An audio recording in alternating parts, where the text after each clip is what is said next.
Alexandria Ocasio-Cortez, and she's one of the reasons that what is now being called Democratic Socialists are rising stars in the party. But I'm a little concerned about that because this was my problem with Bernie Sanders. If you're a socialist, tell me that.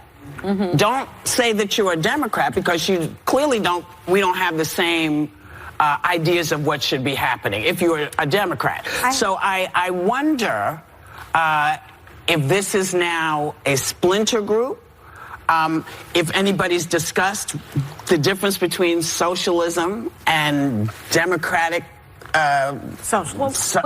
I don't know. Isn't it more like, isn't democratic socialism very close to liberalism? I mean, no. Well, think about it for a second. Medicare, Social Security, garbage collection, the post office, the library. I agree with you. That's all. Well, I agree with you because we had her on the show, and I asked her this question about what do you mean by being a democratic socialist? And she went over her platform. She says Medicare for all. Good. Fully funded public schools and universities. Love it. Paid family and sick leave. Good. Justice system reform, immigration justice, infrastructural overhaul, clean campaign finance, an economy of peace, housing as a human right. Well, I don't know. It's a really successful country. Can I please push back on wrong with that? This makes my head explode, which, by the way, I hope Democrats do run a democratic socialist. Do you hope that we win? Do you win the Democrats? No, because I think you'll Trump? lose spectacularly, and then I will look forward to election night when I finally get to tell everybody I told you so if you end up running a radical. Problem with socialism, in the words of Margaret Thatcher, at a certain point you run out of spending other people's money. Venezuela, one of the richest countries in the world in the 70s.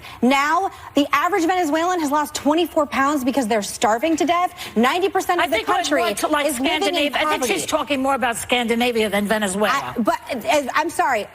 This is what I need from her. Name one country that socialism has ever worked, and also every democratic socialist who is going on TV saying that it's good needs to start paying 90% in taxes. Iceland. On your tax form. No, on your tax form. On your tax form, I think you should start paying the amount of taxes that every socialist in this country thinks you need to. Because if you think the government is so good at spending money, look at the VA.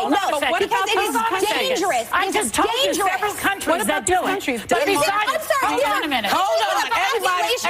God bless you all. I hate that bell. I know you hate the bell. Then everybody stop talking over each other, and I won't hit the bell. With a population of 300,000 people, in no way can be related in any way comparably to the United States of America. I'm sorry. If you think it's good, then you need to be paying the amount of taxes that in socialistic countries. Let her get her thing and go ahead. Because it's petrifying to me that this is being normalized. All right, go ahead. Okay.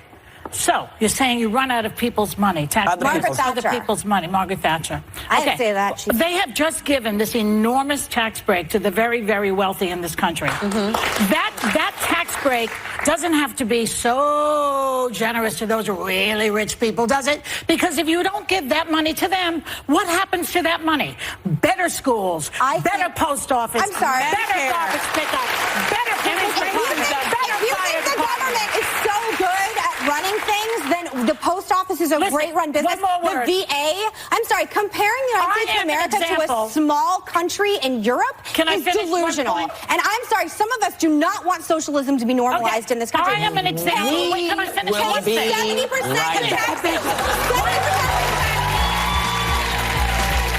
Last week, Meghan helped a woman battling brain cancer fulfill her dream to hang backstage with Taylor